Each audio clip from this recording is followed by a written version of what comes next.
Patriot കണ്ടു. Mahesh Narayanan man what a മലംകൾട്ട് പരിപാടി. സീരിയസ്ലി ഈ ഒരു ഒറ്റ പടം കണ്ടപ്പോഴാണ് മനസ്സിലായത് 2020 ഒക്കെ ആക്ച്വലി അവർ എന്തുമാത്രം സ്ട്രഗിൾ ചെയ്തായിരിക്കും ഒന്ന് സെറ്റ് ആക്കി എടുത്തത്.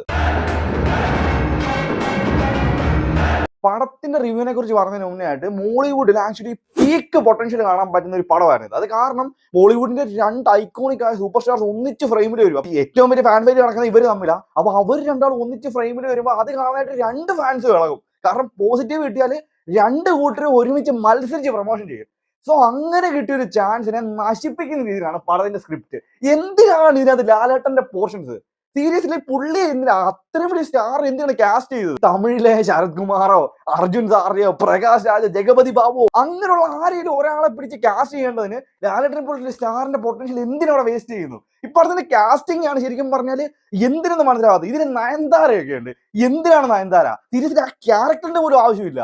ഇങ്ങനെയുള്ളൊരു പടം എന്താ പറയാ, സീരിയസ്ലി ഭയങ്കര രീതിയിൽ നമ്മളെ അങ്ങ് ടോർച്ചർ ചെയ്യുന്നുണ്ട് ക്ലൈമാക്സ് പോർഷൻ ഒക്കെ ആകുമ്പോഴത്തേക്ക്. കാരണം എവിടെ ഒരു ഹൈ മൊമെന്റ് കിട്ടുന്നില്ല. ആക്ച്വലി പടത്തിന്റെ ഒരു ആദ്യത്തെ 20 മിനിറ്റ് ആകുമ്പോഴത്തേക്ക് പടം ഒന്ന് എന്താ പറയാ ഒരു സ്ലോ ആയി മാറിയിട്ട് പിന്നെ മെയിൻ കണ്ടന്റിലോട്ട് കയറുമ്പോഴത്തേക്ക് പടം കുറച്ചുകൂടെ ഒന്ന് ഒരു ഇതിലായിട്ട് കയറുന്നുണ്ട്. അതായത് ഒന്ന് ഹൈ ആവുന്നുണ്ട്. അവിടെയുള്ള മമ്മൂക്കയുടെ പെർഫോമൻസ്, അതുപോലെ ഇന്റർവെൽ ആ ഒരു ഫൈറ്റ് സീന് അങ്ങനെ കാണിക്കുമ്പോൾ എവിടെയും പോലും പുള്ളിക്ക് ഒരു ബിൽഡപ്പ് കാര്യങ്ങളോ ഒന്നുമില്ല. അങ്ങനെയുള്ളൊരു പടമാണിത്.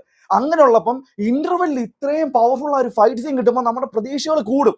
കാരണം ഫസ്റ്റ് ഹാഫ് ഇങ്ങനെ, ഇന്റർവെൽ ഇങ്ങനെ, സോ ലാലേട്ടൻ സെക്കൻഡ് ഹാഫ് വരുമ്പോൾ എന്തുമായിരിക്കും? ഈ ഒരു രീതിയിലാണ് നമ്മുടെ മൈൻഡ് സെറ്റ് പോകുന്നത്.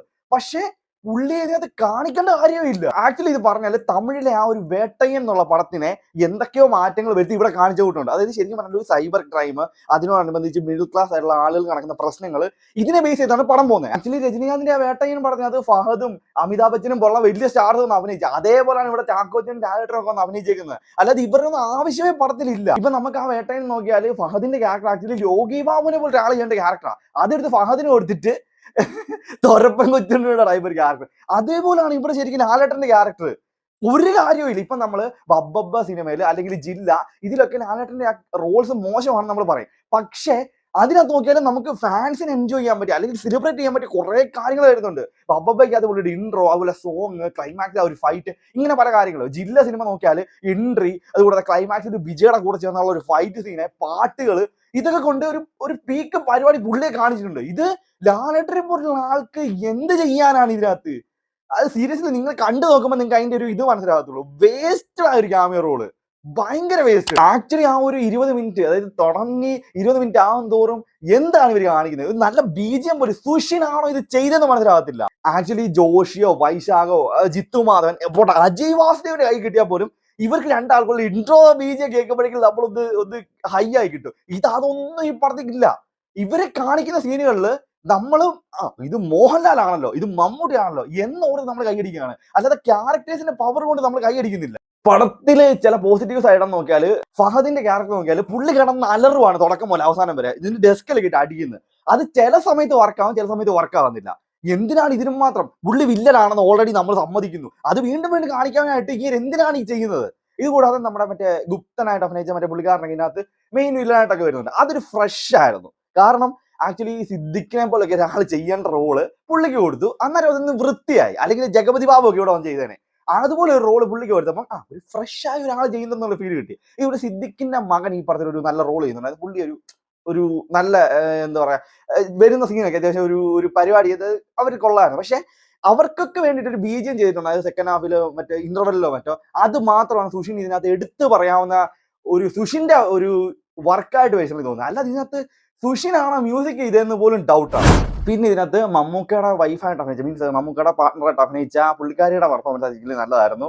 ബട്ട് അത് കഴിയുമ്പോഴത്തേക്ക് നയൻതാര വന്നു കഴിയുമ്പോൾ നയൻതാരയെ പോലെ ഒരാളോ ലേഡി സൂപ്പർ സ്റ്റാർ, സ്ക്രിപ്റ്റ് ഒക്കെ നോക്കി മാത്രം സെലക്ട് ചെയ്യുന്ന സൂപ്പർ സ്റ്റാർ എന്തിന് ഈ പടത്തിൽ വന്ന് തല വെച്ചു? ഇതുകൂടാതെ മോഹൻലാലിന്റെ, അതായത് ലാലേട്ടന്റെ ഇൻട്രോ ബിൽഡപ്പ് ഒക്കെ കിടുവാണ്. ആ ഒരു ഇൻട്രോ ബിൽഡപ്പ്, അത് ഇന്റർവെൽ എല്ലാവരും വലിയ ഫൈറ്റിന് ശേഷമാണ് ഇത് തുടങ്ങുന്നത്. ആ ഇൻട്രോ ബിൽഡപ്പ് കാണുമ്പോൾ കത്തിച്ച് സെക്കൻഡ് ഹാഫ് കത്തിച്ച് ലാലേട്ടൻ ഇൻട്രോ ഒരു പടം പീക്കില് ആ ഒരു ലെവലിൽ നിൽക്കുന്നിടത്ത് വന്ന് താഴോട്ടാണ് പുള്ളി വരുമ്പോൾ മുതൽ. അത് പുള്ളിയുടെ കുഴപ്പമല്ല, സ്ക്രിപ്റ്റിന്റെ മാത്രം കുഴപ്പമാണ്. പുള്ളിക്കാരൻ ചെയ്യാൻ പറ്റുന്ന മാക്സിമം പറഞ്ഞ് ചെയ്തു വെച്ചിട്ടുണ്ട്. ഇത്രയും നല്ല രണ്ട് സൂപ്പർ സ്റ്റാർ കേട്ടിട്ട് ജിത്തു മാധവനൊക്കെ ഇതൊന്ന് ചെയ്തായിരുന്നെങ്കിൽ. ഇതിന് നോക്കിക്കഴിഞ്ഞാല് ഒരു ഫ്രഷ് ആയിട്ടായിരിക്കും. ഇത്രയും സ്റ്റാർസ് ഉണ്ടല്ലോ, അതിപ്പോ കുഞ്ചാക്കോ ആയാലും ലാലേട്ടൻ ആയാലും മമ്മൂക്ക ആയാലും ഫഹദ് ആയാലും എല്ലാവരും സിമ്പിൾ ആണ്. ഇവരുടെ ഇൻട്രോ ഭയങ്കര സിമ്പിൾ ആണ്. ഇതിൽ മമ്മൂക്കയും ലാലേട്ടനും ഒന്നിച്ച് വരുന്ന സീനിൽ പുള്ളിയെ കൈ പിടിച്ച് ഇങ്ങനെ കയറ്റുന്ന ഒരു ഇതുണ്ട്. ആ സീനിൽ മാത്രമാണ് നമുക്കൊരു രോമാഞ്ചം വരുന്നത്. അല്ലാതെ ഇവരെ കാണിക്കുമ്പം ഏതോ 2 ക്യാരക്ടേഴ്സ് അവിടെ നിൽക്കുന്നത്. അത് ലാലേട്ടനും മമ്മൂക്കയാന്ന് നമുക്ക് തോന്നണ്ടേ? ഇപ്പൊ ഹരികൃഷ്ണൻസ് ക്രിഞ്ച് പടമാന്ന് പറഞ്ഞാലും അതിൽ നമ്മൾ കാണുമ്പോൾ ഇവര് രണ്ടാളെയും കാണുമ്പോൾ അതിനൊരു പ്രത്യേക പവറാ. ഇത് കടൽ കടന്നൊരു മാത്തുക്കുട്ടിയിലൊക്കെ ഇവർ രണ്ടാളും ഒന്നിച്ച് വരുമ്പോൾ ഉള്ള ഒരു ഫീല്. അല്ലാതെ ഇവര് രണ്ടുപേരും ഇത്രയും ഒരു സൂപ്പർ സ്റ്റാർസിനെ കാണിക്കുന്നതിന് ഒരു ഫീല് കിട്ടുന്നില്ല. ഇപ്പൊ തമിഴിൽ ഇപ്പം വരാൻ പോകുന്ന രജനീകാന്ത് കമലഹാസനും ഒന്നിച്ചുള്ള പടം എന്ന് പറഞ്ഞാല് അത് അവർ അതിൻ്റെതായ രീതിയിലെടുക്കും. ഒരു കൊമേഴ്ഷ്യലൈസ് ചെയ്യാനുള്ള പരിപാടി എല്ലാം അതിൽ ചെയ്യും. ഇത് കൊമേഴ്ഷ്യൽ പടമല്ല, കണ്ടന്റ് പടമല്ല, രണ്ടും കൂടെ മിക്സ്. ഒന്നെങ്കിൽ കൊമേഴ്ഷ്യൽ പടം എടുക്കണം, അല്ലെങ്കിൽ കണ്ടന്റ് പടം എടുക്കണം. കണ്ടന്റ് ഓറിയന്റഡ് ആയിട്ട് ചെയ്യുവാണെങ്കിൽ ഇത്രയും വലിയ സ്റ്റാർ കാസ്റ്റ് ഒന്നും വെക്കരുത് ഇതിനകത്ത്. ഇത് സ്റ്റാർ കാസ്റ്റ് വെച്ച് എന്തൊക്കെയോ ചെയ്യാൻ നോക്കിയിട്ട് ഒന്നും സെറ്റ് ആകുന്നില്ല. ഇതിനകത്ത് പേഴ്സണലി ഞാൻ ഏറ്റവും വെയിറ്റ് ചെയ്ത, അല്ലെങ്കിൽ പേഴ്സണലി ഞാൻ ഭയങ്കര എക്സൈറ്റ്മെന്റ് ആയിരുന്നത് അവരുടെ ഒരു ചേസിംഗ് സീനാണ്.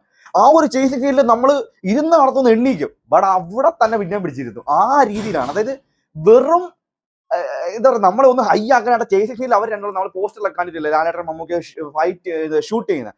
ആ സീന് ആ ഹൈ കിട്ടുമ്പോ തന്നെ താഴുവാ. അതായത് അപ്പൊ തന്നെ സീൻ അങ്ങ് ക്ലോസ് ചെയ്യുക. അതൊക്കെ ഫോഴ്സ് ചെയ്ത് കയറ്റിയാന്ന് തോന്നുന്നു. അത് കൊമേഴ്ഷ്യലൈസ് ചെയ്യാനായിട്ട് നമ്മളെ രോമാഞ്ചം കൊള്ളിക്കാനായിട്ട് കയറ്റിയ പോലെ തോന്നുന്നു. അല്ലാതെ ആ സീനൊന്നും അവിടെ വെക്കേണ്ട കാര്യം പോലും പലപ്പോഴും തോന്നിയിട്ടില്ല. ലാസ്റ്റ് ആകുമ്പോഴത്തേക്ക് ഒരു ഇമോഷണൽ സ്റ്റോറി കയറ്റുന്നു, ലാലേട്ടന്റെ വലിയ ഇതൊക്കെ മീൻസ് ആ പുള്ളിയെ ഭയങ്കരമായിട്ട് പ്രൊമോട്ട് ചെയ്യുന്ന പരിപാടികളൊക്കെ കാണിക്കുന്നു. എന്തിന്?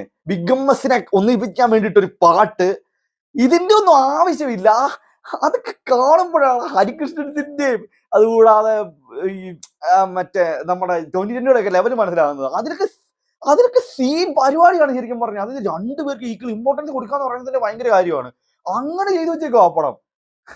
എന്നിട്ട് ഇവിടെ ഇത്രയും വലിയ 2 സ്റ്റാർസിന്റെ എത്ര കാലമായിട്ടുള്ള മലയാളികളുടെ ഡ്രീമാണ് ഇവരെ രണ്ടുപേരും ഒന്നിച്ച് ഫ്രെയിമിൽ കാണുന്നത്. അത് കാണിച്ച പാട്ട് ഇങ്ങനെ കിടക്കും. പടത്തില് നമ്മുടെ കുഞ്ചാക്കോമൻ ഓൾറെഡി ഒരു വൈഫുണ്ട്, ഒരു മോളുണ്ട്. പക്ഷെ പുള്ളിക്ക് ഒരു ഇല്ലീഗൽ അഫയർ ഉണ്ട്.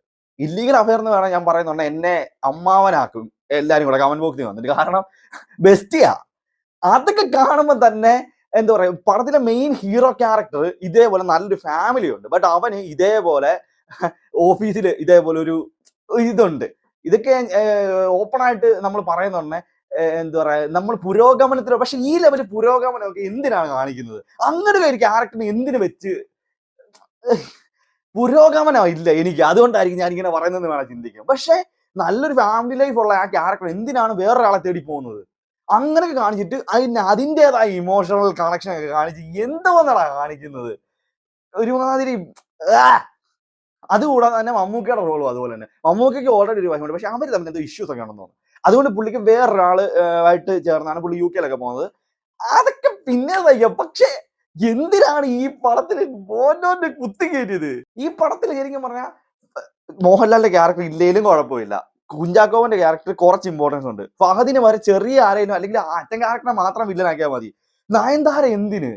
ഇങ്ങനെയൊക്കെ ഉത്തരം കിട്ടാത്ത കുറെ ചോദ്യങ്ങൾ ഈ പടത്തിൽ തന്നെ ഉണ്ട്. അതായത് മൾട്ടി സ്റ്റാർ ആക്കണം, കണ്ടന്റ് കാണിക്കണം, പക്ഷെ കൊമേഴ്ഷ്യലും ആകരുത്. ഇങ്ങനൊക്കെ ചിന്തിച്ചാൽ എന്തുവാ പറ്റുന്നത്? ഒന്നെങ്കിൽ ഒരു കൊമേഴ്ഷ്യൽ പീക്ക് പടം എടുക്കണം. അതായത് ഇപ്പൊ തെലുങ്കിലൊക്കെ ഇവർ മറ്റേ അനിൽ കപൂരിയുടെ മറ്റേ ആ പടമൊക്കെ ചെയ്ത കൂട്ട് ചിരഞ്ജീവിയും വെങ്കിടേഷും ഒക്കെ ചെയ്ത ആ ഒരു പടം കൂട്ട്. അതൊന്നും ഇല്ലാതെ ഒരു പടം അങ്ങ് ഇറക്കുക. ഒരു പ്ലാനും ഇല്ലേ?